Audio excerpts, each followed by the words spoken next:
Right, I'm just going for a walk along to my brother's grave. I went and I put some bulbs in. I'm going to go and have a little check on them. Excuse me, Albert. I hate walking over it.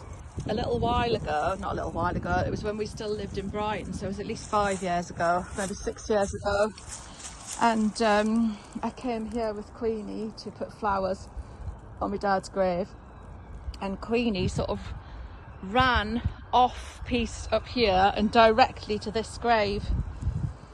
And it turns out, look, it's a little girl. I think Queenie must have been 7 because she was the similar age to her. So we came over here, we read this, and we were like, oh my God, a little girl that drowned, that's so sad.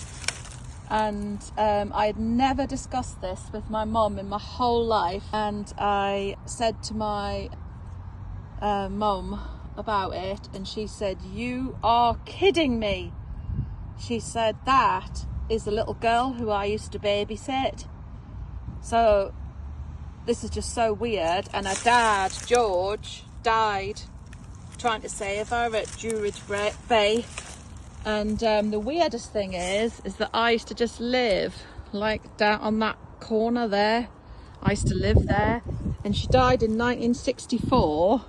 And this little Glynis, who was a red-headed little lovely 7-year-old girl apparently, she'd been buried here this whole time, and we lived over in that corner there from 1971 till about 1979. And we never knew Glynis was here, did we? We always come, we gave her the little angels and stuff, and now I'm in touch with her family, because when we left stuff, her family left a little note saying like, oh, do you know Glynis and stuff, we just saw that you're leaving stuff, please give us a ring. So I rang her, it was her uncle I think that I eventually got through to, and he was just so pleased that we were coming to tend to the grave a bit. It's been done up a bit now, but it was in a little bit of a mess, wasn't it, Glynis? Oh, a little bit of a tidy up. Oh, who leaves rubbish at a grave site? Anyway, I've tidied it up a bit. Right, I'm going to go and see my dad now and my brother. They're like over here. Sorry everyone. Well, actually, this is the family grave. So my great grandma and granddad are buried in here. And then when my dad died in 2013, his ashes were buried with them.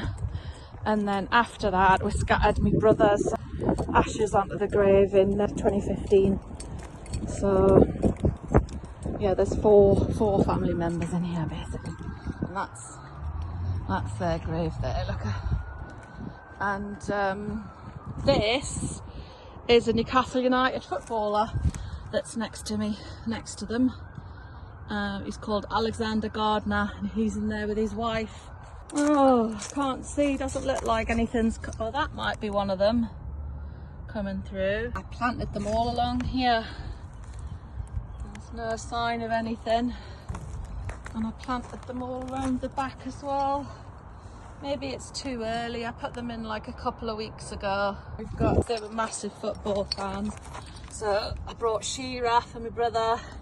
Got Peter Beardsley down there, looking like he's been playing a muddy match. Alan Robson and Shearer with what looks like a Hitler moustache, but it's actually a ladybird. Okay, so that's them all on there. Keith Robinson's on there, look. And so George Peart is my paternal grandma's dad, and Matilda, Tilly, was my paternal grandma's mum. And then my dad is buried like under there, and then Darren was kind of scattered all over it, so he's sort of all over it really.